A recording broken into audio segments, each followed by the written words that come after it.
Cowardice asks the question, is it safe? Expediency asks the question, is it politic? Vanity asks the question, is it popular? But conscience asks the question, is it right? And there comes a time when one must take a position that is neither safe, nor politic, nor popular, but he must do it because conscience tells him it is right. Every time our country stands in the path of danger, an instinct seems to summon her finest first, those who truly understand her. When freedom shivers in the cold shadow of true peril, it's always the patriots who first hear the call. When loss of liberty is looming, as it is now, the siren sounds first in the hearts of freedom's vanguard. Fighting for humanity and against globalism, one mind at a time. It's the Freedom Link with Joe Joseph. 'Tis October 26th, 2024. And oh my God, apocalypse is upon us, Scotty. It's upon us. It first started, folks. Just so you know, I've been out the past couple of weeks because my cat, yes, my buddy, decided that he wanted to basically mule kick my desktop, which houses all my stuff to do this broadcast, onto the floor from my desk, whereby absolutely destroying my hard drives. And I lost everything. And wow, not that I had much on there. I mean, it's crazy. I keep everything on a different drive, but Joe, they say that, cats are evil. No. And come on, man. They see stuff. They see things. They see dead people. They do. Yeah, they but for as evil as they are, yeah, they are very, very cute. Yeah. And they're almost like sirens in a way. Yeah, I have two of my own. Yeah. And so I can't really say much other than I will say welcome to the modern digital era, Joe. Now, I had no idea. I had no idea that your computer was still state of the art ancient technology from the old days. Come on, man. Spinning magnetic platters. There's something about that. Are no longer. It's circular. Really that necessary, and we've had this technology called They were 10,000 SSD. RPMs. They were 10,000 RPM juggernauts, man. Joe, you know what spinning platters are very susceptible to? What's that? Outside of catastrophic falls from heights, impact, vibration, things like of that nature. You know what isn't susceptible to impact and vibration? An SSD. Anyways. I have come to the 21st century, and I got myself a Samsung 2 terabyte solid state drive. Now, Fantastic. I've heard everybody saying things like, "Oh yeah, well, you can't believe it." I'm like, "Bah, humbug! No way, man. That's just come on, no way. How much faster can it be? 10,000 RPMs? Come on, dude. It's like level of scale faster. Like I can't believe it." And my computer is no slouch. It's not the youngest one. It's not the most advanced, but I make it new one part at a time when a catastrophic failure occurs. It's hilarious because all this time that I've been talking to you about like components in your computer that could have been bottlenecking you, I never even thought about asking about the hard drive because I just assumed that you had an SSD. But now knowing, I was like, oh wow, okay, yeah, he's seeing a huge difference. My ancient graphics card bit the dust, and here I am. I'm like trying to play the games, and I'm like, it's terrible. it was wretched. So I went and I upgraded it to one of the latest GeForce RTXs, you know, and Right. so oh my God, that was like oh right. It's like oh my God, I've got 1080. And if I had like 4K, I could actually run 4K. Like, The poor hard drive's like, I have to now pump these textures at a very high rate of speed. oh man, Ooh. yeah. So, so, so then I get the hard drive, and then again, that's just nuts. And it Yep. just, I can't get over it. So now I'm like, I'm smoking. This thing's great. It's like Cool. 32 gig of Cool. RAM. I got the solid state drive. I got the So, graphics card. so the cat has essentially forced you to upgrade your gaming rig. Yeah, well, it was a byproduct of it, sure, but Yeah, and I had no there we go. plans to do it, but now I did. So tonight we're going to talk about October surprises, because I've been hearing a lot of the October surprise talk coming out now. Now I will say that I have never in my life that I can remember. Now I've seen historical tapes of similar instances where something like this has happened. The last presidential election where this really took place was 1984. So 1984, Reagan goes against Mondale. And Mondale, of course, being a former senator and a vice president to Jimmy Carter. Now, Right. I'd say that, well, I don't know what the Democrats were thinking at that time. It's like, okay, Reagan, ain't nobody going to beat that guy. That guy was smooth operator, man. Smooth. Yeah, Mondale was just like dead in the water from the get go. Yeah, Right. and of course in '88 they made the same mistake with Dukakis. But I can tell you that both 1980, 1984, you had absolute. Jimmy Carter was smart, but he came off as a hick.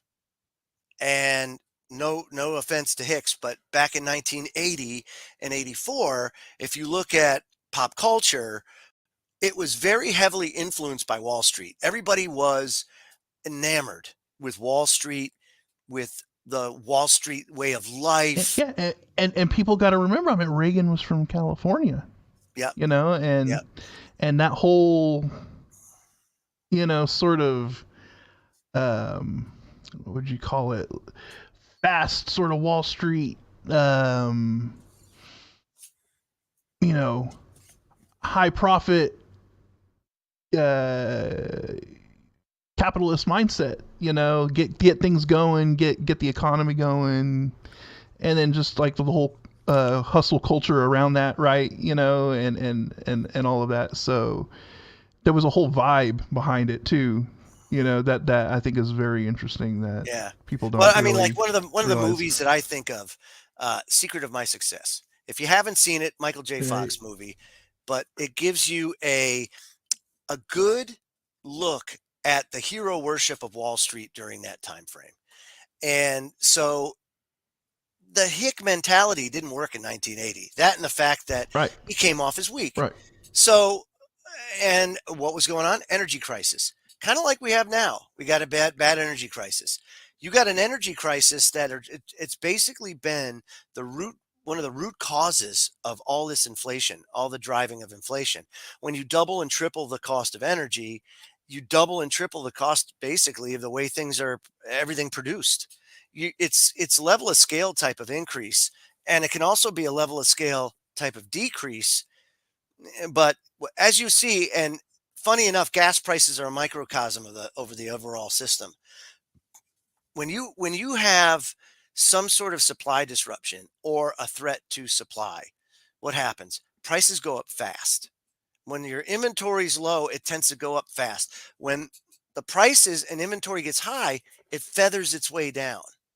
That's why they call that rocket and feathering, because it rockets up and it feathers its way down. Well, the real estate market is out of control. Why? The influx of all these immigrants too fast for a system to absorb it has caused major disruptions into the system.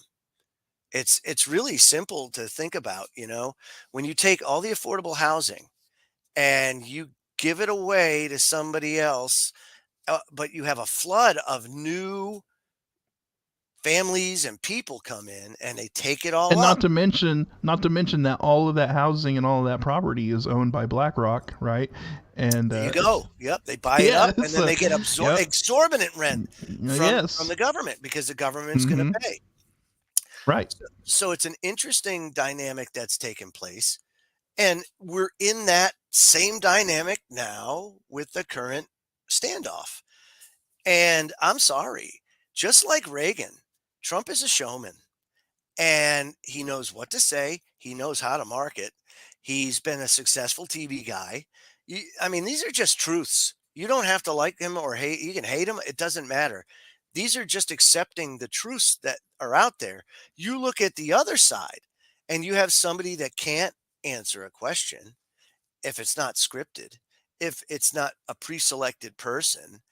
And if even when they do, you can't I make mean, out he what just they did say. Joe Rogan for like what, 3 hours? 3 hours. And 3 hours. It was and great. and yeah, and is she gonna do that? She's No, barely she's already even denied it. capable She of. denied it. Yeah. Oh wow, well then there you go. She I mean, turned it so down because she can't do yeah, that. And no, okay, so maybe she's talented in other areas. I don't know. Certainly not maybe. academic. Certainly not from a monetary standpoint. She couldn't tell you how the Mm-mm. economy runs and operates, but Trump could. He had to run a Right. multi-billion-dollar multinational business. I mean, some of the most prestigious golf courses and some of the most ambitious construction projects in New York City Yeah, and people need to happen because of realize the Trump. fact that the United States is a corporation. So of It course. is. So I heard some Mm-hmm. encouraging things. I heard some encouraging things before we get into October. I heard some encouraging things. One of them is, and I've heard it said now 3 times by Trump in the recent last couple of days, elimination of the income tax. Now, Mm. you might think that you can't do it, but there's actually a way to do it. I mean, Yes, there is. Aaron Russo, Freedom to Fascism, pointed out that there's no law, that it's actually invisible contract, that we actually enter into a contract with the corporation of the United States. When we go get a job and you fill out that W-4, that's a contract between your corporation and the corporation of the United States, or the Yes. corporation of Massachusetts, or Nebraska, or Oklahoma. It doesn't matter. It's each state is incorporated. Each city is Mm-hmm. incorporated. There's very little unincorporated territory, but it becomes a business transaction. And where a lot of people fall prey is they go in signing this contract and then they find out the truth and they're like, oh, nope, I'm not going to pay it.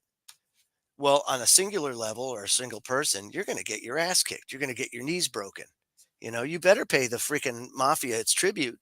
If you don't, guess what's going to happen, right? Look at what However, if you get a little bit of massive happened to disobedience Irwin into play, Schiff. Yeah. So that's where things I think are going to start to come in. If there's any October surprises, it has nothing to do with the Bible. It has nothing to do with any sort of prophecy. And we'll show some people tonight who, in my humble opinion, are very mistaken and often do more damage trying to predict the future than the benefit. You get people into it right? and then all of a sudden, man, you crash them down, especially now when people are so desperate for change, for just we're just so the input is just at a maximum. You can't take anymore. You got heart attacks now happening early and earlier. You got younger people dropping dead, whether it be um, a byproduct of COVID or stress. It doesn't matter. We went from the most prosperous time in human history, and we're out of that time now. And now it's back to very like a dystopian Hunger Game. It kind of comes down to it. And look, the thing is that I know that people feel like, oh my goodness, this is it's all going to crap and it's all over or whatever, and people got to realize that this isn't the first rodeo that humanity has went through this or whatever, and happens every year. This is somebody yeah, comes out with it's just the October surprise is September 25th. Right. And it's like, oh yeah, we've been through this rodeo many times, and but I know where it comes from. Believe me, as bad as people want to believe it is, there have been times in human history that have been just magnitudes worse than the situation that we're in now. And yes, I know that there are really bad situations going on around the world, but I say collectively, as a human, a human race level, a collective, humanity's in a much better place than we have been, during many points in our past. For the most so part, people gotta, truth in the eye of the beholder. People need to kind of like back off and look at things from a wide perspective of like where we actually are, but on the flip side though, it is the most dangerous time that we've been in because of our ability, with the weapons we have, nuclear warfare, stuff of that nature. When you become more dependent, the stakes are a lot higher. I guess you could say. When you become more dependent on more like unstable things, right? That's tough, and especially like IT, right? But I'll say this: I would rather take my life as I am right now. Yeah. I would take that. I would take that any time over your average peasant in the Dark Ages. Oh yeah. In medieval Europe. Yeah. Or even today. Right. Go to Djibouti. Right. I'm telling you. You want to know what gave me perspective on just how effed up the world is?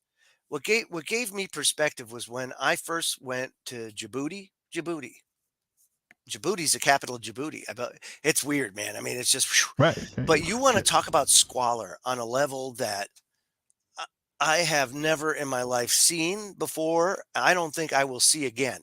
It was absolute, like the bottom level of humanity. And you think, man, with all of the resources that humanity has, how is this allowed to happen at this day and age? And that's not a communist thought. That's nothing. It really boils down to where the hell are our resources going? Take the housing issue, for example. Like a couple weeks back, we were talking about Boxable, which is one of Musk's efforts to basically mass produce housing to bring for like down the size, or for like the price of a car. Yeah, basically, you have a whole house. And, it's pretty damn cool. And it unfolds and it folds. It's modular. Holy crap. I mean, this is just unbelievable stuff. But if we weren't, all that money we sent to Ukraine for a war that, quite frankly, shouldn't be happening, you could have bought a Boxable house for everybody in America. Everybody would have a damn home. And what the hell? What are we doing? Well, just like I always say, if you only took 1 or 2%. No, I'm not even. Yeah, I'm not even going to give them 2%. I'll just say 1%. 1% of the defense budget, and you threw that into overhauling the national healthcare system. Yeah. Right, and that would only be 1%. The problem with that of the budget. The problem with the healthcare system is it went to no competition. And it went to. That's what I meant. You put that money in, and then you just completely overhaul the system. And believe me, the amount you could overhaul the system just with that amount of money, and you could set up a system that actually works and for everybody would benefit everybody, and nobody would have a problem. Once it went no competition and private and for profit, that's when things started to go south. And that's when you noticed the lifespan started to decrease. I have a blown knee. It's bone on bone. And when I went to the doctor to go have it looked at, it's evident I need a knee replacement, right? but they tell me you're too young for a knee replacement. I'm like, what? Why would I be too young for a knee replacement? I don't understand that. And the truth is, they only want to do it one time. Because when you get a knee replaced, it's not a finite amount of time. They tell you it maybe lasts 10 years, who knows? But you're going to be back again if you're young to get it done again. Okay, so I have to get it done again. But isn't that why I pay all this insurance? And I'm not going to the doctor every month. You're using all that. You're making billions and billions of dollars. And where's it going? It's going into the pockets of the well-to-do and getting them more rich, biggest transfer of wealth.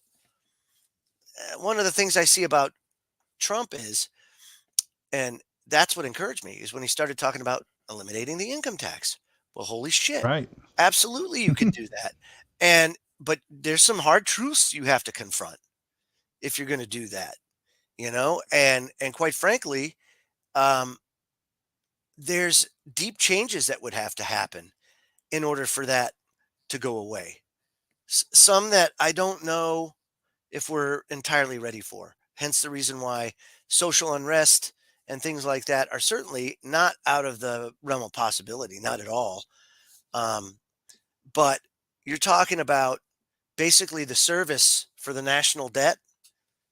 That's what the income tax pulls in. It's about 90% of the what we pay in debt service is the federal income tax. Because really it's not meant to pay the whole shebang. Never was. Right. Its primary purpose is income redistribution and has been for a long time. And then the secondary thing is, oh man, we got to pay some debt down, man. This is bad. This is bad. So you got to understand the purposes for all that. I am just going to say that after that interview with Joe Rogan, I was just absolutely thrilled that the momentum is going his way and out of Kamala's way. I don't see this. I don't see a happy ending if it keeps going with Kamala. I just don't. I don't see it. I don't. And I also find it extremely interesting that at the same time, the control freaks are going and they're panicking and they're doing everything they can to boost up basically an impossible situation, if you ask me. Short of cheating on a scale that I don't even know is possible, I just don't see a path to her winning. You know things are down bad. You know Kamala is down bad whenever they have to tout the fact that that she's being backed by Liz Cheney. Oof. Right? And what? How is that supposed to help anything? Yeah, how's that helping anything, right? And especially with your established kind of Democrats that have been Democrats for years. I mean, you think Dick Cheney, you think of Darth Vader and the Iraq War and all of that stuff, and in any anti-war Democrat with a grain of integrity would know how horrible that is, and so he also knows business. That's he wild. Also knows business in a way. Now I remember, I think it was 2012 or 2016. Adam Kokesh ran for president briefly. I remember. Okay. Yes. And when he did, he was doing it with the sole purpose of going in and dissolving the corporation of the United States. Like going in and as the executive of the corporation, dissolving it. Oh man, what would that do? Well, if you think about it, you technically could, right? Because if you're the head of the executive branch and you just start cutting agencies and firing people all the way to the point to where you're the only one left and you just fire yourself or something like that. It's right. I mean, no, but that's one of those drastic things that you could do, and I keep thinking the things I hear Trump talking about about the changes enacted, or he wants to enact. Like, one thing is getting the Department of Education, killing that, and then giving it back to the states. Well, right. I mean, you have but to what remember Trump is proposing is essentially is what it's supposed to be. it's kind of what Adam Kokesh was. Adam Kokesh was thinking about it on the most extreme level, right? Yeah, right. At its most, right? Just to prove a point. Of course, he knew he was never going to get in there, but Right. he was doing it as a thought exercise, right? Yeah. But Trump, I think, is going to implement this on a actual, like, practical, pragmatic level, where from a business perspective. Yes, from a business perspective, Yeah. of cutting the fat and streamlining everything and getting rid of agencies and things that are completely useless, that benefit nobody, that doesn't help, in any capacity. And that's why he's got guys like Vivek Ramaswamy and Elon kind of like chiming in, because those guys, Vivek's a very libertarian minded person, and has a lot of those ideas for doing that, which is great. Musk, I love it. Musk just caught a 325-foot rocket with chopsticks. I mean, right? Say no more, man. The guy's a genius. Sorry, he's a genius. Guy's a genius. So that like, he's the Edison of our day. Great, right? He's a billionaire. Okay, look at when you have that success. But he's the only one out there that I see, billionaire wise, that is doing things for us. Right. He's not like a Jeff Bezos, where you don't hear from him or see him, or you don't see him putting his money like, where his mouth is, and all this actually kind of doing to like really do something cool for humanity and all that stuff. stuff. Musk is single-handedly foiling the plans of the powers that shouldn't be. Right, and then like, you look at guys like Bill Gates. What is he trying to do? He's trying to control our food system, because he wants to control what everybody eats, and it's like all this like real evil, kind of weird, dark agenda kind of stuff. When you look into like what they're doing, and Musk is like, look, man, I want to like make cool stuff to like help people and benefit humanity, and just kind of get us to the next level. Look, here's a bunch of really affordable houses I made that are modular. It's not like it's not the flip side of, we must exterminate 90% of humanity and get the population we got to depopulate and make sure we control the food supply, and they're going to eat cockroaches. No. Instead, you got Musk saying, well, I've done the calculations, and I figured out that we can give every American 2 acres and a frickin' boxable. And there you go. Holy crap. And we could do it for the cost of the frickin' Iraq or the Ukrainian war. Holy crap. What are we doing? I mean, this is a no-brainer, bro. It's done. Imagine the instant quality of life if all of a sudden, no mortgage payment, no rent payment, they all come with like these solar panels and crap like that. Oh, and, we're energy independent. Okay. You know what I'm going to do? Oh, I'm going to do whatever the freaking hell I want to do now, because I can. Oh, all that stress? See ya. What the hell's wrong with that? Why is that being vilified? You know what I mean? And they're picking on him and say, oh, yeah, he's a fascist and everything else.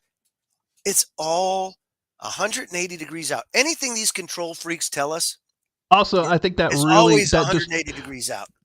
That also, I think, really kind of destroyed that narrative, because they've come full circle on that narrative, because they've been trying everything they could to, whatever their campaign messaging or whatever, it hasn't worked. So they've come full circle back to, he's a Nazi, he's a fascist, he's a dictator, or whatever. And then, that interview he did with Rogan, I think really just kind of put to rest all of that. I mean, he's like, really? I mean, he's bringing really, but think about it, right? Now, just think about it from this standpoint.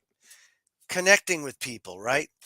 He's bringing up Khabib, UFC. He's tying in all this pop culture stuff, things that he's had his hands in. He's been in mass media and entertainment. He's not a career politician. Well, he's on it. He knows how to connect with people. He's savvy with the culture. He knows Yep. what's going on. And, Kamala and them, all they do is they try to chase whatever's popular in culture because they don't understand. Not. They don't right, know. and be who they don't know. And all they do is they run around and pander to whoever they have to pander to at that given moment. So you see the disconnect, and people know. I mean, people know who's authentic and who's real, and people know who's fake, and so yeah. I'm gonna give you an example. I'm gonna give you an example. Okay, so this comes from Peter McCullough on Substack, and recently Ursula von der Leyen of the EU, she's the EU president. She went and likened free speech to infectious disease. And it's interesting. He wrote, let me tell you what he wrote. He says, EU President Ursula von der Leyen joined ranks with former Senator John Kerry, my hero, and other globalist ghouls in declaring war on free speech by perversely proclaiming the EU citizenry needs to be vaccinated against disinformation. Like every censor in history, she characterizes her censorship program as a means of expunging erroneous information and ideas from public discourse. By using the word disinformation, of course, she implies that she and her clique are the ones that are right? I mean, that's what it all comes down to. You don't know what you're talking about. I know what I'm talking about. And you need to listen to me and believe me because I'm right and you're wrong. So her entire premise is false for these following reasons. 1, knowledge is about the world is constantly evolving through constant inquiry, discussion, and dissemination. Knowledge is not a static thing. This is why countries with stifling censorship regimes have experienced intellectual, scientific, and artistic stagnation because their rulers try to freeze the human mind in its state at their moment in history. And no state, university, or ecclesiastical committee has ever been in possession of the full truth of any matter. No one does. No one knows the 100% truth. That's why I always say the truth is in the eye of the beholder, because it's all a matter and product of our life experience and then what we can purse out ourselves, But even then, there's going to be truths that you're never going to get to. And that's okay. But the official orthodoxies don't own the truth. They don't. It's a fact. And that's a problem. As John Milton observed in 1644, he said, contending with error is an intrinsic part of learning and discovery. We literally learn by making mistakes and correcting them. If free speech is suppressed for the objective of preventing the propagation of erroneous thought, or vaccinating against it, it will become extremely difficult, if not impossible, for people to learn and discover. And essentially what you get, like you do in most communist countries, is a brain drain. You get a brain drain. Or here. So you think about it, our education system is extremely slanted towards communism and the whole leftist ideal, and values, and has been for a very long time. And it was the Dodd Commission in the 1950s that really unearthed where that started. And that started with the endowments. The endowments went in, they pre-positioned people that they paid for their college, university, and everything else, and they positioned them in areas that they were responsible for crafting the curriculum. And the endowments wanted to base the education system off the Prussian education system. Correct. And because it was a kind of a class education system where the lower class was all put in a cookie cutter uniform system. Very Pavlovian. Yeah, and then higher class, higher society, they went to a more tailored, private sort of education system, and learned kind of how to be, groomed to be the rulers of the future, right? And then the lower class were just kind of put in that cookie cutter situation, and the endowments kind of based it off of that, and then they established that blueprint, and then on top of that, the other things that they wanted to push, because that's that blueprint for the education system. It's also to prepare the lower class for the menial work that they're going to be doing afterwards. It's to prepare them with Pavlovian responses of, hey, look, the bell is ringing, it's lunchtime, so that when they get out, they know that when they're at their job, and the bell rings, it's time to go have lunch before you get back to work, and then of course, fundamental basic math and all of that stuff. That way you at least know how to measure something when you're on the factory line or whatever they're going to have you doing. But essentially that's what it is. And then it's like obedience training as well. Do as you're told, follow the which, I mean, there are core lessons that kids need to learn, right? It's not like everything is totally bad, but the system as a whole is set up in a way that is, like you said, Joe, it's got a very communist mindset too. Groupthink, kind of, anybody thinking outside the box is shunned. That sort of thing, and that goes back to that suppression of free speech and suppression of outside kind of thought and thinking. That's a big no when it comes to communist the communist way of doing things. I'll tell you this: in 1955, when the Department of Health, Education, and Welfare was established, we were number one in the world in math and science, and number one in the world in literacy. And 2023, according to the OECD's Education at a Glance, we are 32nd in the world in science, 26th in the world in math, 28th in the world in literacy. So we have gotten a lot dumber as time has gone on because of that very thing. It's by design.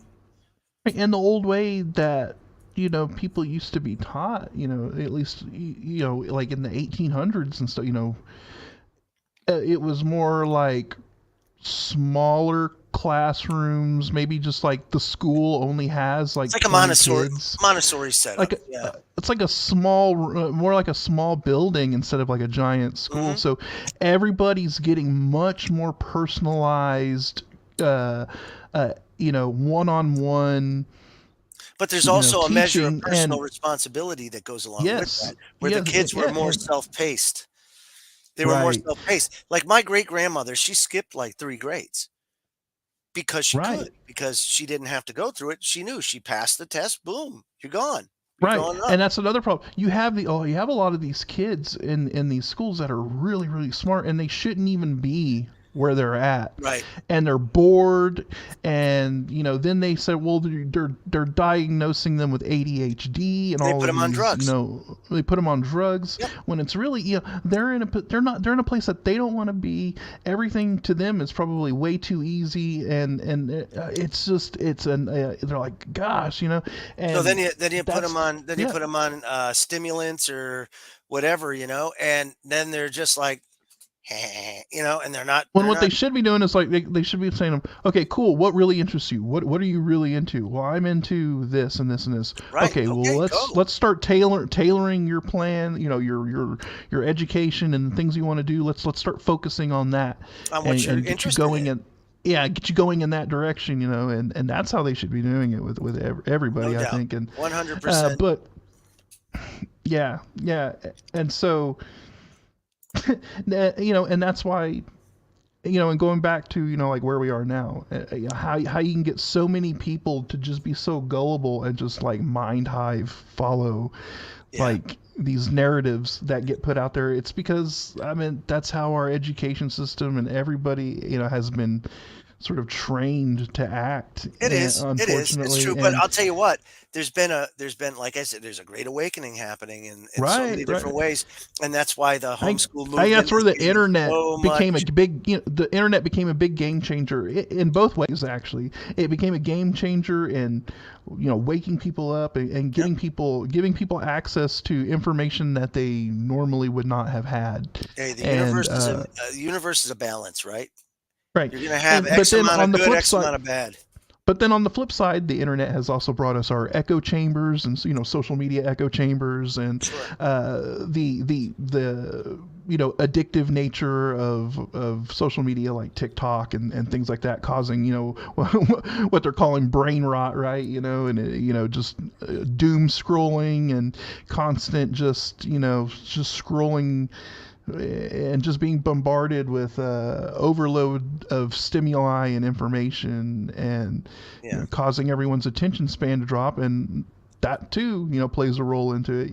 People don't take the time to actually go and look up facts and information and research things. They just base their decision off of a quick TikTok soundbite or something, a quick headline, and then they're like, oh, well, here's the other thing too, things are changing. They always change, but the measure of change, how fast things are changing, is increasing very fast because technology and our understanding of things are just causing it to accelerate at speeds that, quite frankly, we're not ready for.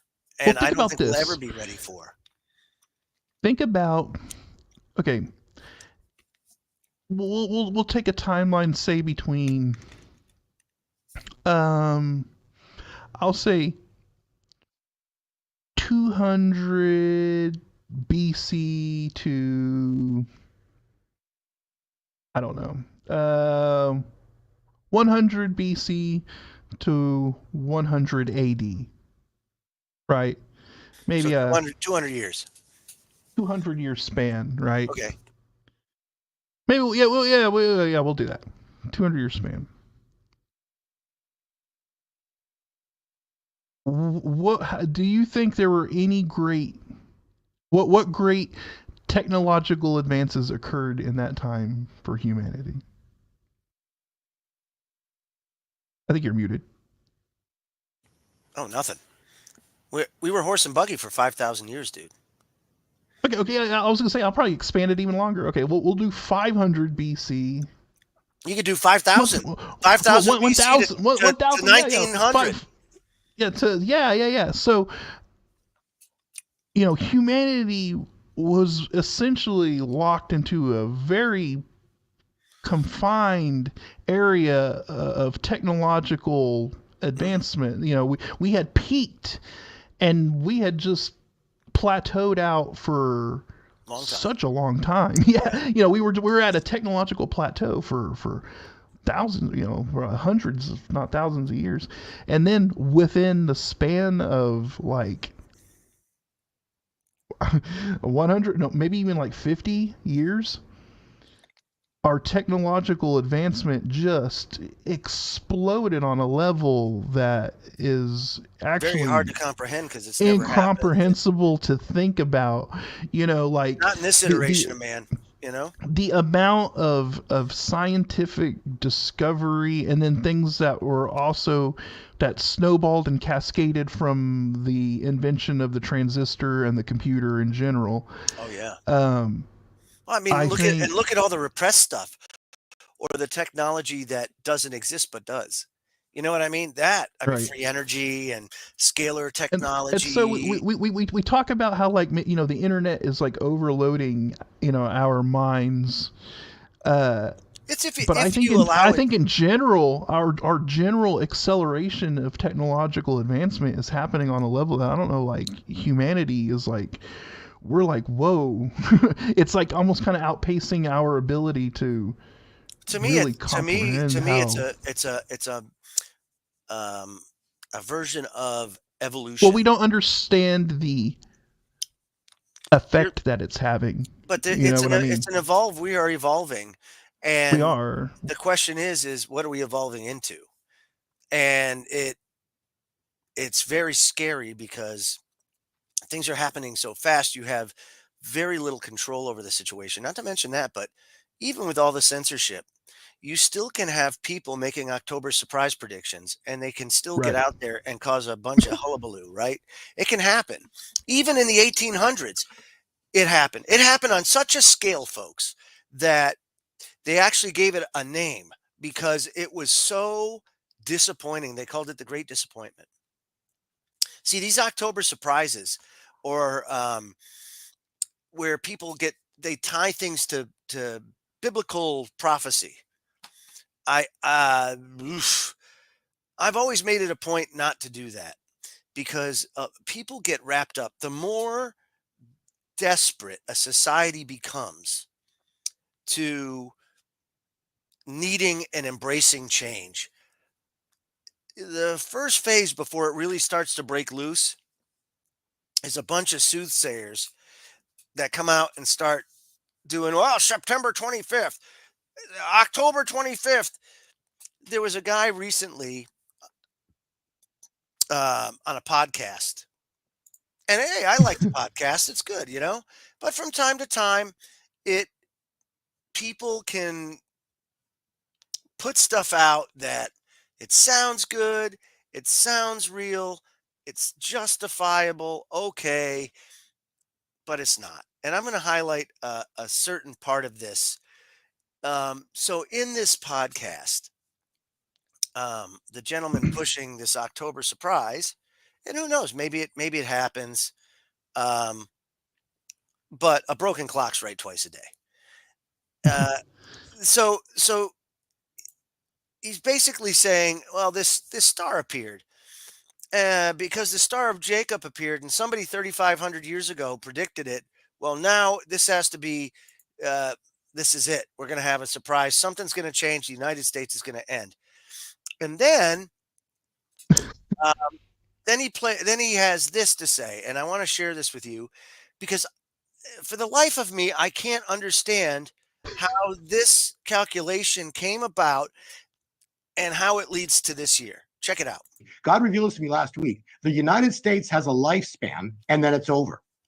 The United States calculation is this. So 1776 was the Declaration of Independence. Are you with me?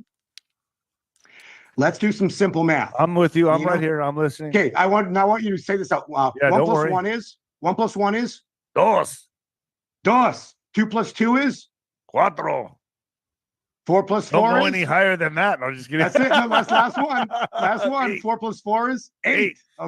Okay. So 248. This is the lifespan of the United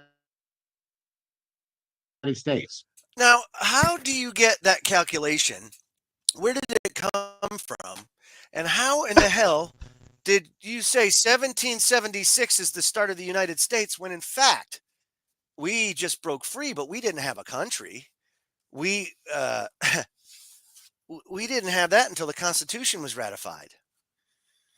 So, and that was 1787.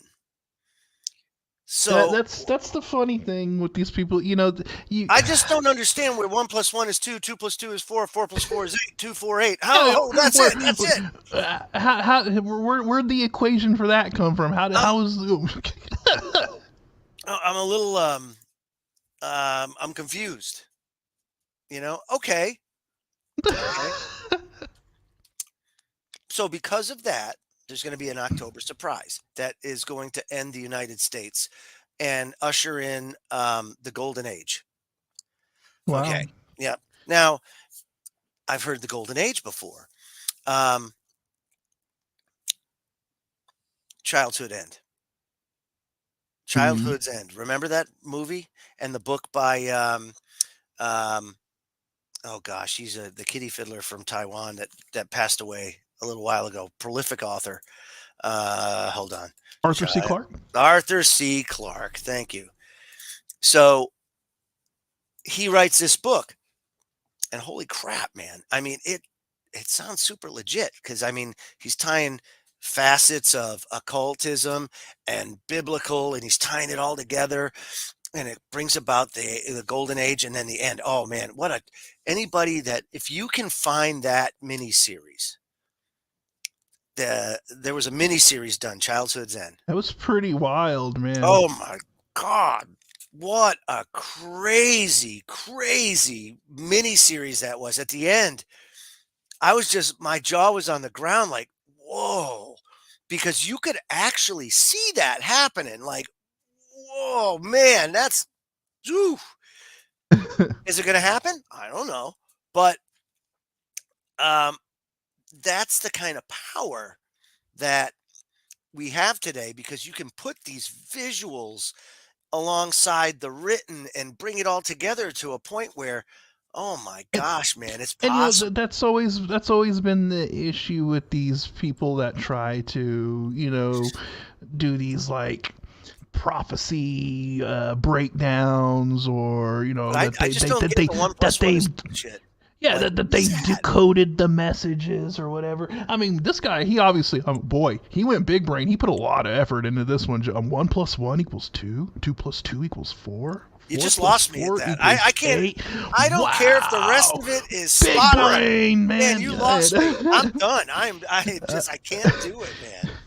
I can't move over, Michio Kaku. We gotta. Yeah, right. Woo. But so, look, I mean, it's you get some, you get these people out there that they'll tie a few things in, you can get it, like I said, you get a dot here, a dot there, and you can, correlation, does correlation equal causation? Well, with these people it does, and anything that they can find to, tie something in and make it sound like it's legit, that's their grift, and that's what they do. And unfortunately, there's a lot of people that fall for stuff like that, and they get wrapped up into it. Right. People it's are the desperation. So desperate for change. And I am too. Don't get me wrong. I am too. I'd love nothing more than to see the corporation of the United States dissolved. And let's do it again. All right. Woo! But you just have to understand that it's all cycles. It's the start and the finish, a beginning and an end, an alpha and an omega. It happens over and over again from the smallest processes to the largest processes. It's all cyclical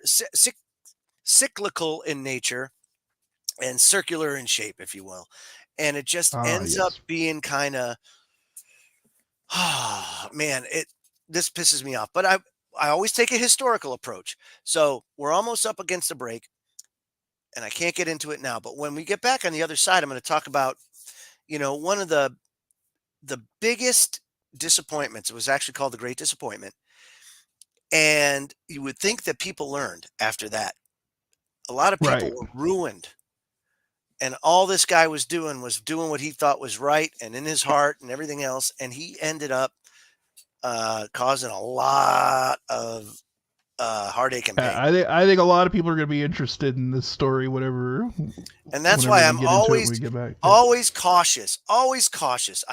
You'll never hear me or anybody that I know at least try to give you a date because I've seen it so many times. How many times? And one of the last ones, I hate to say it. Was it the September 23rd stuff? There was that, and then even before that, it was poor Kevin the Red Dragon, and then the White Knights, and then all this stuff, and they're all the 1,000 Ninjas, and it's you hear all of these. Oh, and don't forget all of the dates that were thrown out during all of the crazy QAnon stuff and all that. And you know what? There's a measure of truth to it, and that's the problem. Because with truth, a measure of truth intertwined, it just gives it that much more power. It really does. What they did was they took legit conspiracy theory stuff, or I'll put that in quotations, but they took legit things and then they intertwined it with BS. That's the problem. And muddy the water. Flat Earth, right? Crap, and that's where they put it, and then it becomes a cult. whether it's a cult of personality or it's the crazy shit that the flat earthers say. You know, I I know for a fact, 100%, without a doubt, that it's not flat. It may not be round. As a matter of fact, if you take a look at the Earth in its true shape, it's more like a potato. It's an oblique spheroid. Yes, if you will.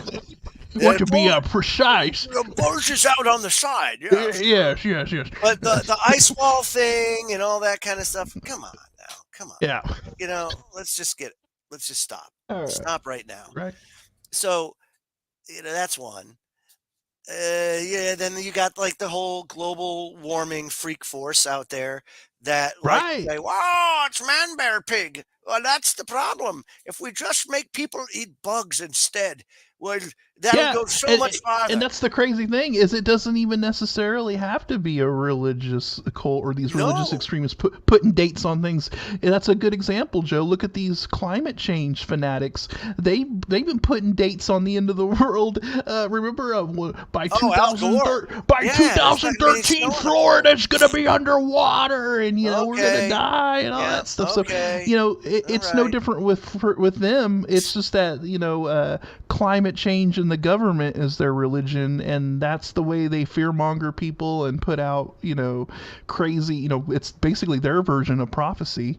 And it fails to deliver as well. So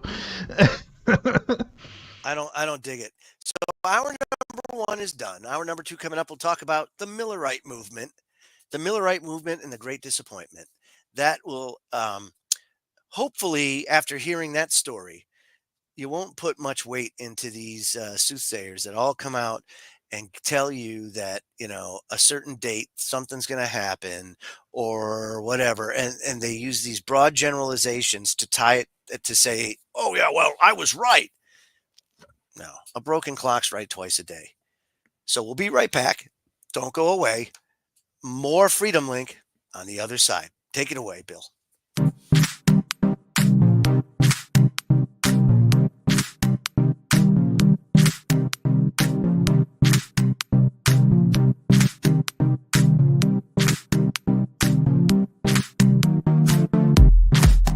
Hey members, the new KGRA DB app is now available on iOS and Android devices. Gain on-demand access to any KGRA DB programming. Download any show directly to your mobile device to listen or watch on the go. Go to the App Store and search KGRA DB. Did you know 75% of Americans are chronically dehydrated? If you struggle with focus, run low on energy, or when it's time to finally sleep, you simply can't, this can all be linked to dehydration, and Fuel Up has the answer. Our proprietary formula contains the finest cellular hydration with the strongest immune-enhancing natural ingredients. The Fuel Up system is made up of 3 different incredibly tasting varieties. Wake kickstarts your day with a jolt of caffeine. Play boosts focus while hydrating your cells. Rest not only helps you relax, but also rejuvenates your cells while you sleep. Here's what our clients have to say. I really don't miss my coffee, and you can tell the difference. So I'm going to take it for the energy. I'm going to take it for the play. I'm going to take it, all day. And it works. That's the thing. It works. We love it. Take the Fuel Up Challenge now, where we offer a Feel the Difference money-back guarantee. Fuel Up for life.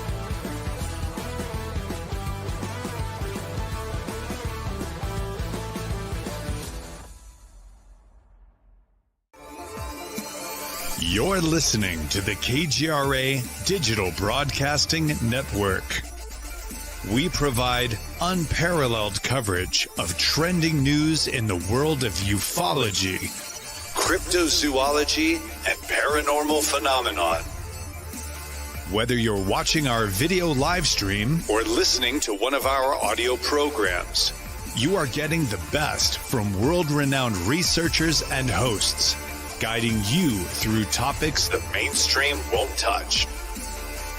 Miss one of your favorite programs? No problem. Head over to the members area at kgradb.com for access to our massive library of award-winning content. Make contact, stay connected, only at kgradb.com.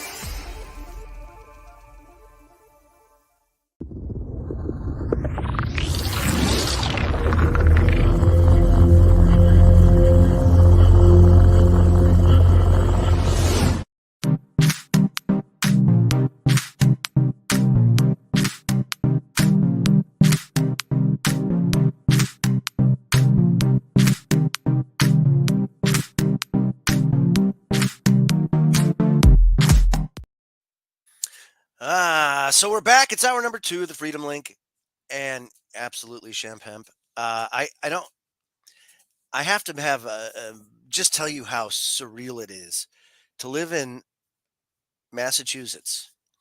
Now, I am seeing nothing but a big, big shift in consciousness and momentum towards Trump. Why? Because people aren't stupid.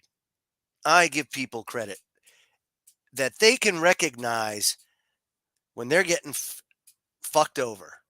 And quite frankly, there's only so much people can do. It's like, how many shit sandwiches do we have to eat before we finally we got to puke it up, man. We got to There's a certain point when you know, when people know that they're being screwed, you know, and it doesn't take a rocket scientist to figure it out, right? And so I just want to say that the last time I voted, believe it or not, I had the honor and privilege of voting for Ron Paul. That was the last time I voted. Good man. That was the last guy that I would actually trust to do it. Right. Now, everything that Trump is saying is sounds eerily similar to a lot of the things that Ron Paul says about doing away with the government excess, the waste, fraud, and the abuse. He was talking about that on Rogan today with the waste, fraud, and abuse. And that's the thing.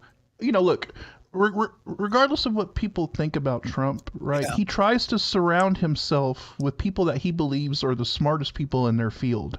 Right. And of course, he's done that to a flaw, right? Especially in his first term when it comes to people as far as like foreign policy and defense and things like that. He thought that these people knew what they were doing when actually they had ulterior motives, and we all know what those were. And I think he was just naive to that fact. But anyways, going back, I think, as time has gone on, I think Trump is really this whole kind of libertarian mindset of things is really kind of seeped into his thought process and his way of going about doing things. I think he's been very receptive and open to those ideas, and so that's why I think, outside of Ron Paul, Trump is the only person that I can see implementing anything of a libertarian nature like that. Yep. So as far as I'm concerned, I actually had to register to vote again just because I haven't done it for so long. Wow. And it's all right. It's okay because damn. Fine. But I got to drive down streets, and you know what you see? 3 out of 4 signs. Harris Waltz. And I just like, how? I mean, you just have to be ignorant. That's all I got to say. You just have to be ignorant or extremely out of touch with the way that 90% of humanity or people of the United States live. But the fact that you're even seeing a shift up there in that area, I think is kind of there is more of a shift. Yeah. But I don't think. Well, I'm of course not enough to like. If he does, no. Now the crazy thing about Massachusetts, though, is before Maura Healey, we had a successive run of Republican governors. They beat the Democratic governor every time, so it's always been a very Democratic legislature, but the governor's always been a Republican. Oh, so it's the opposite of it's the opposite of Kansas. It's weird as hell, man. Yeah. Kansas has a Democrat governor, and then we have a Republican legislature. Yeah. Yeah, it's crazy. It's absolutely crazy. Yeah, it's weird. So up until Healey came around, now they've got the trifecta, so they're able to do all sorts of crazy woke baloney, and that's why us being a sanctuary state has been a huge issue. You can't have one putting a check on the other. So I think that basically is his in to Massachusetts, is we were a sanctuary state, and we just got flooded with illegal immigrants, And I get humans and everything else, but systems fail because of too many people crash in the system. It's no different than the internet. You can only flood a website with so much traffic. And then after that, it crashes, right? Right. Same shit. You can't overload a system. A system's a system, and the system is designed for X amount of immigrants per year. And if you far exceed that, you're just taxing the system more and more and more until it crashes. And it's inevitable. And unfortunately, that's why Musk says, hey, you know what? It's over. If she gets in, it's over. It's done. He's right. The system won't be able to handle the influx of people that'll be coming. We already can't. And it's just the math isn't going to work. So when you talk about these predictions, the October surprises and all that stuff, it's really all about, in my humble opinion, just people wanting the attention. It does. It's almost like showmanship. So William Miller, he was an officer in the War of 1812, right? And he went and started his own movement that eventually became and led to Adventism. You know, like Seventh-day Adventists. There's other sections of it, but he was probably one of the major founders of Adventism. And so he started teaching around 1831. And that's when he first publicly shared his belief that a second advent of Jesus Christ would occur in roughly the year 1843 to 1844. So he figures this out in 1831. Now, he's a prosperous farmer, a Baptist lay preacher, and a student of the Bible living in northeastern New York. He spent his years of intensive study of symbolic meaning of prophecies of Daniel, especially Daniel 8:14, unto 2,300 days, and then the sanctuary will be cleansed. He said the 2300 day prophecy.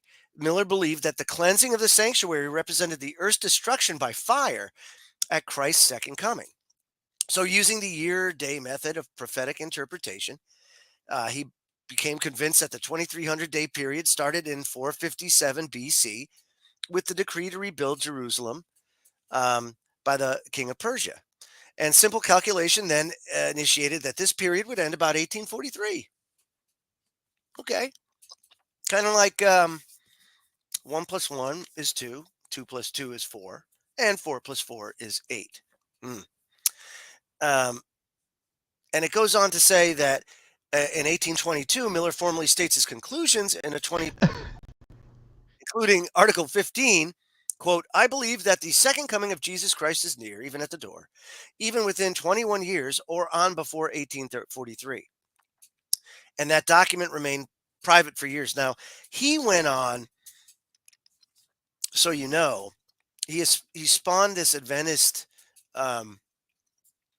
movement, and there were some really sharp people in that movement at that time that really unlocked a lot of truths in biblical prophecy. So I got to give them props. Okay. Even with the Great Disappointment, there was a lot of advancement in the understanding of biblical prophecy that they unlocked. The problem is they kind of it was more like it opened the door to more like research into like Bible meaning and things of that nature, right? And digging into the text and things like that, which is always good. I mean, it's always good to look deeper into things and research, you know. And hey, you know what? Look, I'll get at least Miller put a little more effort into it than 1 + 1 = 2 and 2 + 2 = 4, right? So whatever, but you know, that's the thing, is that, you know, regardless of all of the you know, calculated numerology and things of that nature, fundamentally the Bible says no man shall know the time and place. Duh. Well, then right there. So why don't we just leave it at that, and we're okay? Yeah. Why instead of yanking people's chains? Look, I get it. I get it. We're not. It always seems like. It always seems like it gets worse and worse and worse. Around 1840 to 1844, I'm not really familiar with how the economy was that at that time, but for the majority of Americans, we were a very agrarian, spread out society, not like we are today. And life was hard. Life was hard. So you can understand that there would be, if somebody comes up with this, wow, 1843, and this is how there's I a lot did of it. And down bad people that would be that would math. look at right. There'd be a lot of down bad people that would look at this and find kind of crap, like hope over, or finally, right? hope or meaning or something into all of this and start following it, right? I mean, so it says from 1840 onward, Millerism was transformed from an obscure regional movement into a national campaign. The key figure in this transformation was Joshua von Himes, the pastor of Chardon Street Chapel in, of course, Boston. So he's a publisher, and Himes didn't fully accept Miller's ideas until 1842. He established the fortnightly paper Signs of the Times to publicize them. And the first edition was published February 28th, 1840, with Himes as the editor. And it continued to be published by the Seventh-day Adventist Church as a monthly evangelistic magazine under the same name. So they had a way to distribute newsletters out to all of these people. right. So basically, kind of like the internet, but it's a controlled information stream. And you got to understand that information at that time is extremely limited. It was the 1840s version of like and subscribe, baby. Yeah, kind of so. So in addition to Signs of the Times based in Boston, you had the Millerite papers were published in New York City, Philadelphia, all these cities, right? So there were at least 48 Millerite periodicals that circulated up to the Great Disappointment. Yeah, they had a little media machine going for it, basically. Yeah, and think about it. Kind of like a lot of the soothsayers. You see it, the dooms guy, all the time out there. The world's going to end on this day, and this is why, and blah, blah, blah. So you'd think they'd learn their lesson from William Miller, because it was terrible. It was terrible. Let me say this. It goes, there were at least 48. The majority of these were quite short-lived. Often a newspaper was started whenever a Millerite evangelistic campaign entered a new area. And as well as publications based on geography, the Millerites used various papers targeting different groups. The Advent Message to the Daughters of Zion focused on female readers and was first published in May 1844. The Advent Shield was more academically oriented paper published in Boston. And it was, so they had all this stuff to defend the doctrine. And it announced purpose was to defend the doctrine from the attacks of the enemies, to exhibit the unscriptural position of the opponents, and furnish the truth to those who were ready to receive it. So you had your versions that were like making their intellectual argument for their to the more intellectual thinker, and then you had your version for the female readers, on that perspective of things. And so they were targeting different demographics to get as many people as they possibly could into the movement. So imagine, if you will. Now he says, okay, 1843, it's coming. 1843 comes and passes. Now during this time, people are getting charged up and charged up and charged up, and they're selling their houses, they're selling everything, and they're going to these places where they think they're going to see Jesus return, like on top of the hills, because there's a big thing about being up on mountains and all that. So they're dressing themselves in white garments, and they're going up to the hills, and every day they go up, and they're waiting and they're waiting and they're waiting, right? So he says, despite the urging of supporters, Miller never personally set an exact date for the expected second advent. However, he said in response to their urgings, he did narrow the time period to sometime in the year 1843, stating, "My principal belief My principles in belief are that Jesus Christ will come again to this earth, cleanse, purify, and take possession of the same with all the saints sometime between March 21st, 1843 and March 21st, 1844. So then, of course, March 21st, 1844 comes and goes, but the majority of the Millerites, they maintained their faith. They were still going. And on March 25th, Miller wrote to Himes, the editor, I'm still looking for the dear Savior. The time as I've calculated it, it's now filled up, and I expect every moment to see the Savior descend from heaven. And I have now nothing to look for but this glorious hope. So it goes on, and basically, it reminds me of, Joe. Until it fades out. In 2 weeks, they'll be in Guantanamo Bay. They're all going to get arrested, Joe, in 2 weeks. Remember? I do. Mm. And we're all here. And much like what you said, it all just kind of faded out. It all just kind of fizzled and went away. People. It destroyed a lot of people, and it look caused at a lot of damage.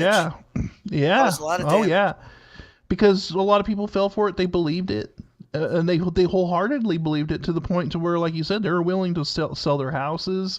I mean, like I said, they had nothing. What's the point in having earthly possessions if Jesus is going to swoop down and take me to the promised land? Well, I'll give you an example, right? The economy's collapsing. Everybody buy that food, so they all say, "Well, you know what? I'm going to get all these credit cards. I'm going to ring them up with all this food." Long-term storage, yada, yada, yada. They were saying that stuff 15 years ago, right? And people were buying it like crazy to the point where now they're all broke. No one can afford shit anymore. And now their long-term storable foods are expiring because we're still here, still doing it. And now it looks even worse than it did then. We fell for it then. Holy crap, look where we are now. You've got remember wars that can spring at any time. You got economies in collapse. You got systems overloaded, and you got a crazy ass presidential election that really is a no-brainer. The fact that anybody in their right mind could vote for I don't understand. I don't get it. I mean, I don't get it. Hey, there's just a certain, there's just certain broken items that will never be fixed, and they're always gonna act defective. Let's just put it that way. I'll be nice. If she wins, honestly, I just have to say, if she wins, I just don't know how you trust that. I just don't. I just don't see it. If that happens, no. Something is that cannot happen naturally. Let's just Let me say this. At work, right? The majority of the people that work at my facility are they all have working papers. They're not citizens. Right. A lot of them are here on visas now, or they get their green cards finally. But for a long time, they didn't. And there was ways that you had pathways to that labor, and everybody knew it, but no one asked questions because it was cheap labor. Because it's cheap labor. There's a certain point in the process where someone just kind of turns a blind eye, and it benefits, somebody scratching someone's back and whatnot, and it's a mutual beneficial thing for somebody. But I can tell you this: they're all half at least wouldn't vote for Harris. I mean, even they're like they won't do it, and it's like, damn, that's hilarious. That's funny. Crazy. So you even have a defection within all the people that came over the border illegally. Even they're like, damn, you know what? I'll take my chances with Trump. I don't care. It's like, well, you know why? It's because they were sold a bill of goods that didn't exist. Yeah. And they, sure, I mean, they might have a job and whatnot, but I'm sure it wasn't this easy path to the free gravy train that they were promised. You know what I mean? I think it's a pretty big awakening that they get here. And granted, that's why the system's broken, because you had right, so and many you already people have come it in so failing. fast. You already have it collapsing. Yeah. Everything's overwhelmed, and then you get these new people that show up, and they're like, "Oh crap!" When you're just emerging from the COVID, right? Think about this from a like a municipal standpoint. This is where it gets really shitty. Is that you already have a problem because you've just lost all that COVID money. So you were on the COVID gravy train for a long time, where deficits weren't a problem anymore, and things were a lot easier. Budgets were a lot easier maintained. And then you come out of that, and if you're a sanctuary state like we are, Massachusetts has it built in its law. They have a shelter, like a right to shelter law, to where everybody in Massachusetts has a right to shelter. So that is like a big expense if you think about it. Even if it's minimal by our eyes or standards, it adds up when you're starting to talk about, 80,000 people you're paying rent for. Holy crap. And when you sounds charge. like they need a few of those Elon pods. Yeah, no, right. I know. But I'm saying the system's not designed to take in that amount of people so fast. And that's why everybody's drowning. You already had a hangover from COVID, and now you're going into that. Oh, dude, it's like a 1-2 punch that, quite frankly, a lot of municipalities that have that philosophy or law built mindset in there, that it's overwhelming. It's overwhelming. So then you have the people that are paying in, and it's terrible. Not only that, but now the cost of housing is getting so out of control that your homeless population's exploding. It's a crisis up in Vermont.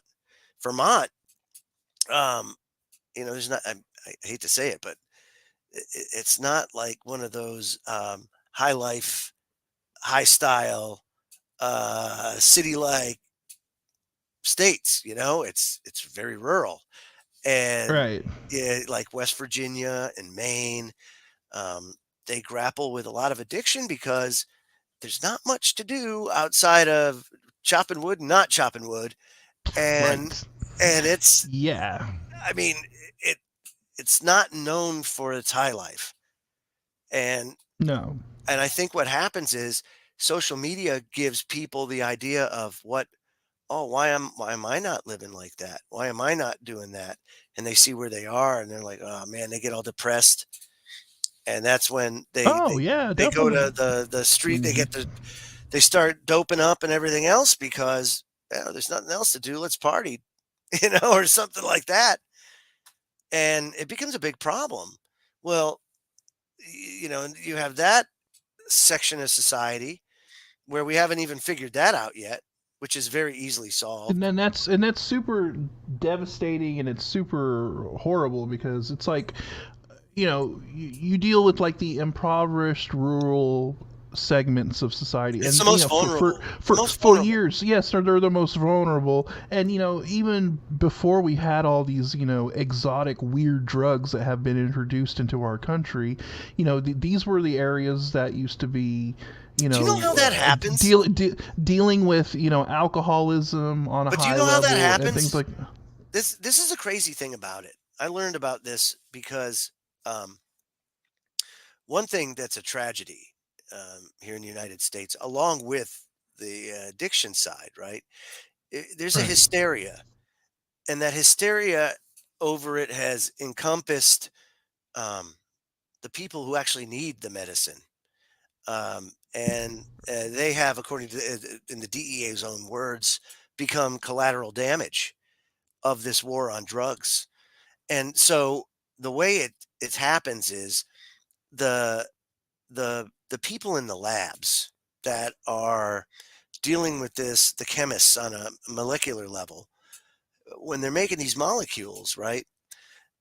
The way that they keep one step ahead of the government is they change a molecule every time the previous one gets classified as illegal because after they change the molecule, guess what? It's legal again.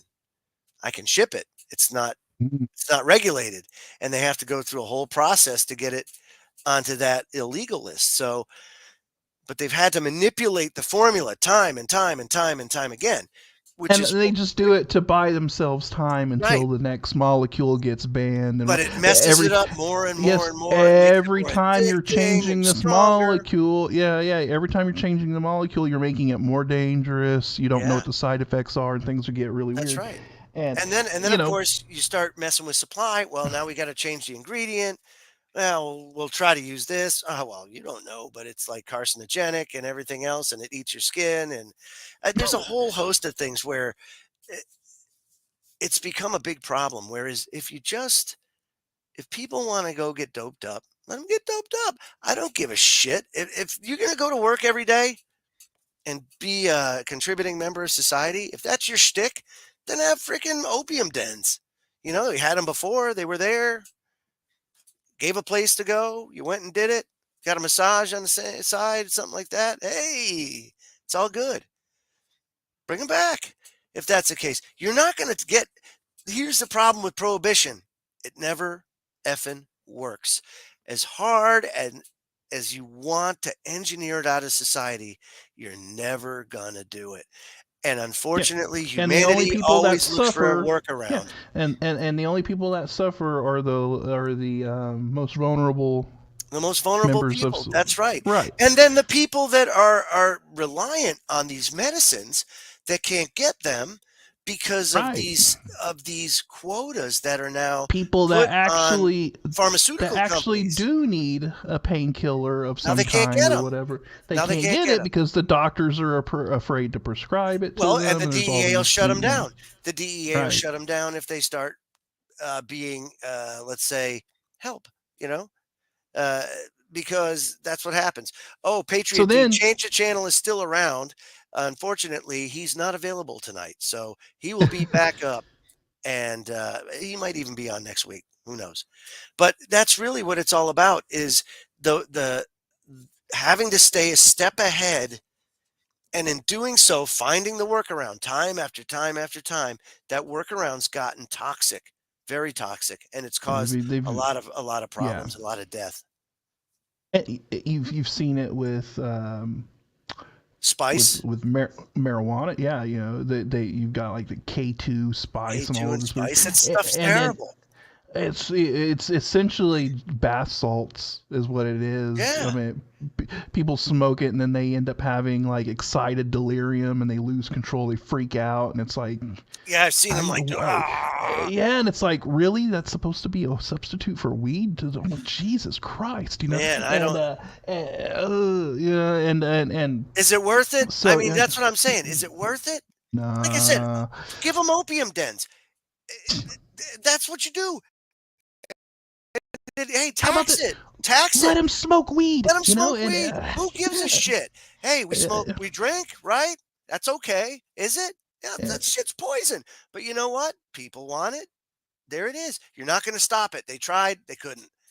Yeah, drugs are the try same to way. shut something down. So give them a place to go that you can get safe stuff, and you could even tax the shit out of it. The black market, and the alternatives end up becoming infinitely more dangerous, and you create just a bigger problem. Man. It's ridiculous. And then look at all these people the cost of maintaining this bureaucracy and this enforcement wing. We can't afford it. We can't afford it. Honestly, I also, I wholeheartedly believe that this is a form of soft kill warfare that China has been implementing on the United States for a long time by shipping it in, knowing that there's going to be massive amounts of people ODing and just killing off massive, segments of the U.S. population.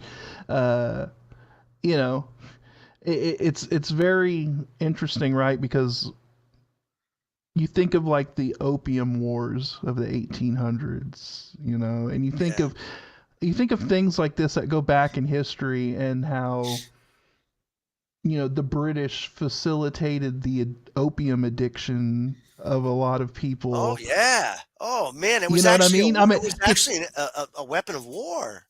Right. And so, I'm thinking of it from this perspective because I don't think a lot of people think of it from this perspective or this historical perspective of introducing drugs into a population as a form of warfare and a form of control. You weaken a population by making them addicted, creating an addiction problem. You create a strain on their healthcare system. You create strain on all kinds of, the repercussions of an addiction crisis, span far beyond just the individual that is addicted. It puts strain on so much. It destroys families. Yeah. It destroys the system that has to. You have kids that are being taken away from their families, so you have that. That's a whole other right. Right there. Yeah, right. So you think about all of the knock-on effects just from that. It's devastating to a country, and I'm sure that there are some people in China right now, some high ups or whatever that realize what they're doing. That know, and they're just sitting back laughing, just going, "Wow, look at them!" If you think about it, they're dying from the inside, right? And warfare is not two-dimensional, right? It is so many dimensions to it, and many of the shots fired are never with guns. They're different forms of warfare, this being one of them. And let me tell you why China's doing this. China's doing it because they have a population crisis. They have not had enough children over the course of a generation or two now with their one-child policy and things like that, where they're in big trouble. They are going to, within the next 10 years, be very, very hurt for resources from the human side of things. And they're in a free fall population collapse, just like Thailand, same thing. Japan, same thing. All of these Asian countries that have had went from overcrowding to not realizing that, holy crap, it only takes about a generation and you're in big trouble if you can't replace the workforce. Right. So they know that with our immigration, illegal or otherwise, that we will have enough to replace the millennials and keep things going. They don't want us to be able to maintain things when they can't, because then we're going to have power over them. So this is a vector in their warfare strategy. Mm-hmm. And so that's one of them. I wholeheartedly believe that. That's it. I honestly do. And also, what is the largest segment or demographic that is usually gripped by addiction? It's men of probably inner city. Inner city. Men. Let's just say men of fighting age. Let's put it that way. Yep. Men of fighting age, from teenagers to about age 30 is. But it's typically metropolitan males. Metropolitan males. You got it. You're normally there, or the rural, because like I said, there's nothing better to do. I'm bored as hell. Believe me, I live in Kansas. I live in Kansas. I see it all the time. The problem is what's available to them isn't safe, so it ends up doing a lot of damage. And meanwhile, our stupid asses are continuing to let these government agencies rule over us with this cockamamie concept of, I know what's best for you, and it's a Tylenol. And then knowing of the government, and then knowing the history of the government, and their that they kill their own people and all this crap. It's crazy. The Highway Rick Ross and the crack epidemic and the CIA flying in cocaine, all of this stuff. It's like, they're the ones that brought the crack epidemic to the inner cities in the 1980s. The way you solve it is simple. Commercialize it. legalize it. That's what I would do. Honest to God, because we're going to keep doing the same thing because that's worked. No, it's made a lot of people suffer. A lot of people suffer, and quite frankly, I'd rather give them a boxable, and maybe they can cut the grass. Yeah. Oh, look at that! Now And our also landscaping bill's going down. Maybe we need to figure out how is this stuff getting in from China? How is this not being shut down? Only because they don't want. Well, I mean, I know. Look. What's going on is I think the raw materials are coming from China and going to Mexico. It's cheaper. It's cheaper. And then it's being manufactured in Mexico. Right. And then shipped it's being to the United States. And then shipped in. That's what I think is going on. And of course, this is why you have the cartels running around out there, and nobody's really taking them serious. But because they can mass produce it, they make it cheap. And because it's cheap, it's accessible. But it's also like wicked poisonous because you don't know the quality of anything. And and things like fentanyl. But I think they need to figure out how to shut down. They need to figure out how to shut down these these raw materials or something that are getting there, unless there's some kind of weird loophole where it's like the raw materials themselves are innocuous and not. But, and the problem though too is, like I said, they're putting fentanyl in everything now. So and people don't understand that, but that shit's no joke, bro. And that's not pharmaceutical fentanyl. That's their version of horse tranquilizer or elephant tranquilizer. Yes. That's what that is, and it's 1,000 times more powerful than morphine. It's actually technically called carfentanil, and they don't say correct carfentanil. But they vilify the word fentanyl in the mainstream media, and then patients like my wife, who's bedbound and in pain and not able to get a cure, so she gets treated worse than the prisoners in Guantanamo. That's how bad the situation is. She can't get the medicine that she needs to be able to get some of her mobility back because the pain is so bad that she's stuck doing very limited movements and having a lot of sitting and a lot of stuff.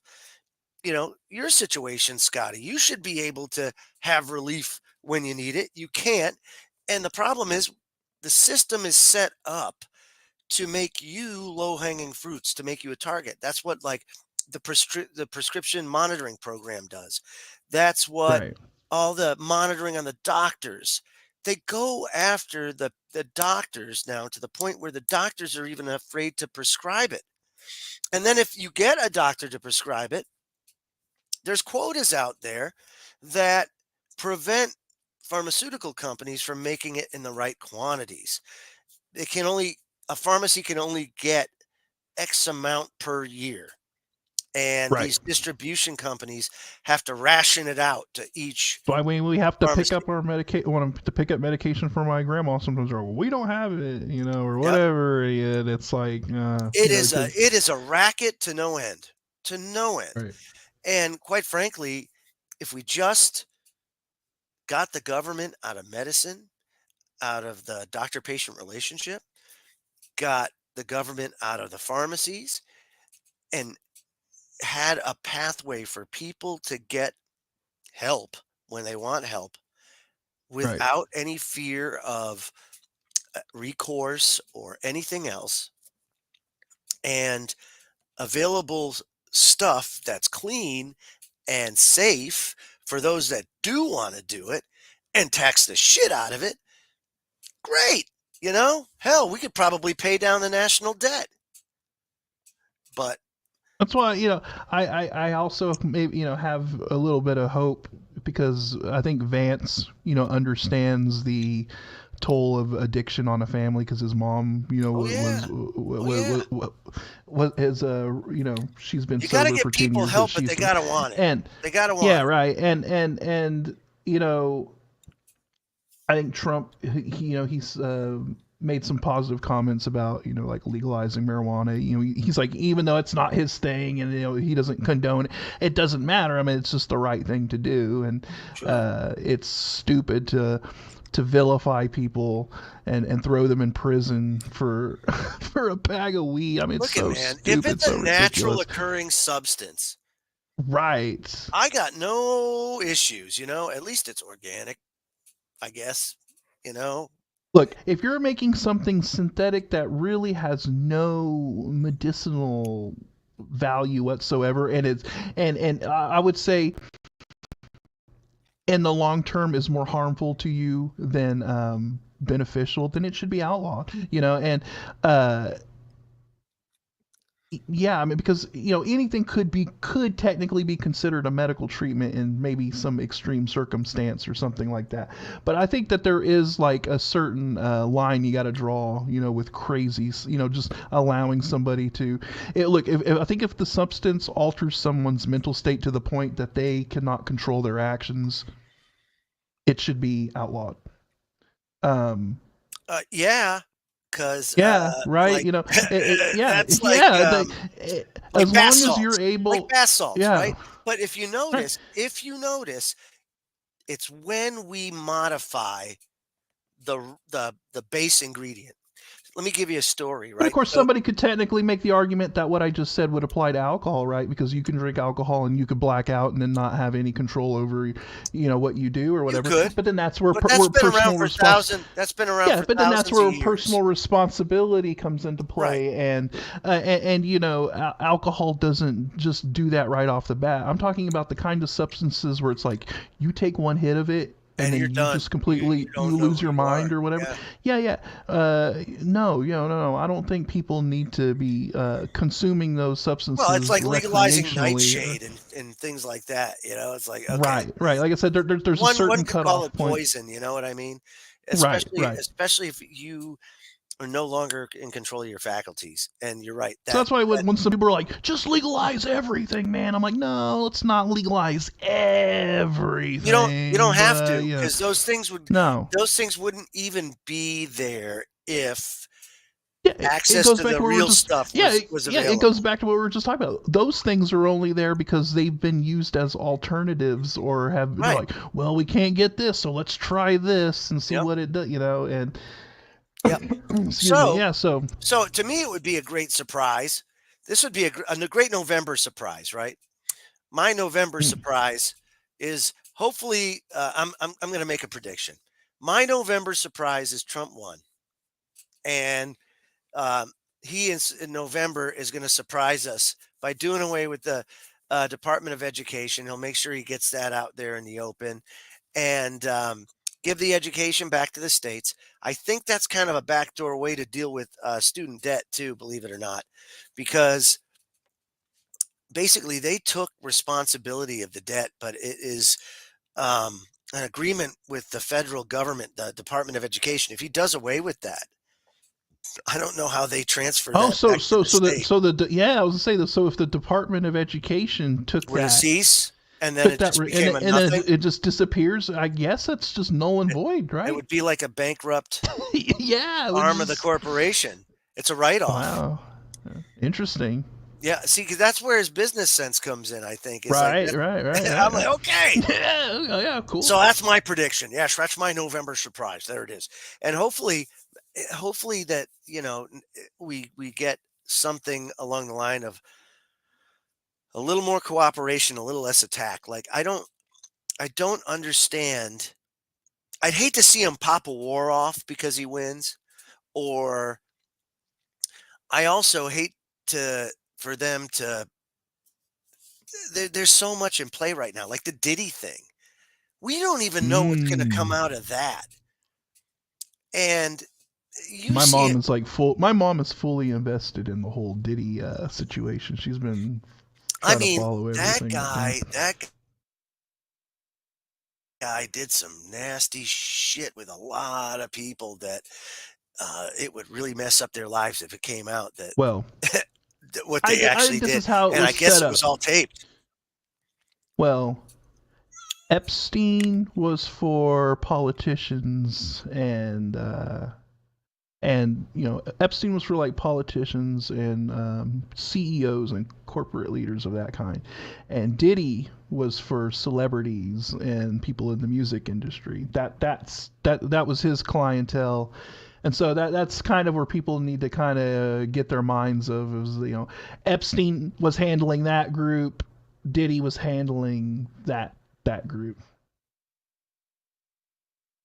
And I think you're muted. I hope so, because I mean, wow. Yeah. That's a good way of looking at it, though. Yeah. That's what was going on, and so the only issue here is that Diddy's still alive. A lot, and I got to imagine it's because they want him to. Unlike Epstein, a lot of Diddy's videos and a lot of the evidence is already out there. And is floating around, and names are already known and whatnot, unlike Epstein, where it looks like a lot of the stuff has been kept under lock and key, and that nobody really knows and probably will ever know what who was on his list, or what all really went down there. But I think the Diddy thing is going to really blow the lid on a lot of well, that's where I just and, wonder, like, why is he still alive? Why haven't they? Hey, he just got attacked, I guess. I heard he just got attacked, and did he? But yeah. Oh. Okay. Did he or did he? I know, did he or didn't he? I don't know. But you know what? Yeah. I got to be honest with you. You know what is interesting though this time around too? This time around. But I will say though that Diddy's clientele probably is not as important as the Epstein clientele. No. So they will probably, there will be a lot of people that will go down, and he might, he'll go down. So I don't see his situation being as, I would say, oh crap, we need to get rid of him and cover this up situation as Epstein. No, I just wonder if there's going to be any surprises that come out of that anytime before the election. There may be some surprises that come out. Now, let me ask, knows? This is my thing about Trump, right? And I kind of take the same stance like with Clinton and everything else. With Trump, we know who Trump is, and we know who he was. And you have to understand, like, there may be other things that come out. But right now, at this point in time, that's not who he is, and that's not what he does. He's an old guy now, right? But he was a playboy back in the day. And he did some crazy shit, and he said some crazy shit. You think he may have been at a Diddy party or I something don't know. like that? Who cares if he was? It is what it is at this point. And look, and I'm of the belief that, just because somebody was at one of the parties, it doesn't necessarily mean that they're guilty of anything. Actually, there were a lot of people who were there in the beginning. They left and they didn't even know the full extent of what went on, like after hours. Let's just say, like later on. So I'm not gonna throw everybody who is there under the bus, because he's a music mogul. He's inviting people over, and look, rich people hang out with rich people, just because and then he's drugging them all with GHB and whatnot. And you're gonna bump into people at parties, and it doesn't necessarily mean you know them. It just means that somebody with a lot of money is going to be at the same party that you're at, and so I try not to blanket generalize. Like judge, yeah, you can't do it. Yeah, judge. No. But I'm just saying they're going to. I will say though that there are a lot of people who were there that did know what was going on. Yeah, so that's that were involved. Right? So that's out there, and that that wasn't around last time. The other thing that really pisses me off before we get off the air is what happened to Matt Drudge. All of a sudden, Matt Drudge has gone full commie, and he was never that way to me up until there's some sort of falling out with him in 2020 with Trump, and then he went total off the wall other way, bad. Yeah, I remember. I don't know what happened, but this happened quite a few years ago. But he just made this. There was I don't know. Oh, wait a minute! I found an article from The Hill on this. It says how Matt Drudge turned on Trump. How do you like that? Okay, American Psycho. Screamed the banner headline on the Drudge report this week underneath a photo of President Trump swaying back and forth, listening to music at a town hall in Pennsylvania, an episode that was widely panned by his critics. Such mockery of the former president on the buzzy conservative Drudge page would have been unthinkable in previous election cycles, but blistering attacks on Trump and other MAGA stars has become regular for Matt Drudge. And it's true. You go there every day and you're like, what the hell, man? He was never really that political. He always kind of was right down the middle on things, or, if anything, a little more on the... He was always pretty balanced, and on that he would post he would post articles that weren't mainstream either. So you got a perspective of articles of things of like, oh, okay, so I don't know what his deal is. So I'm gonna go scroll down this a little bit.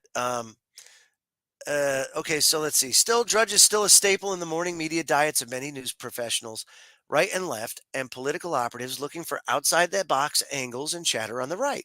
Drudge's no fill and black text headline calling Aggregation Hub played a major role in the 2016 election, and it did.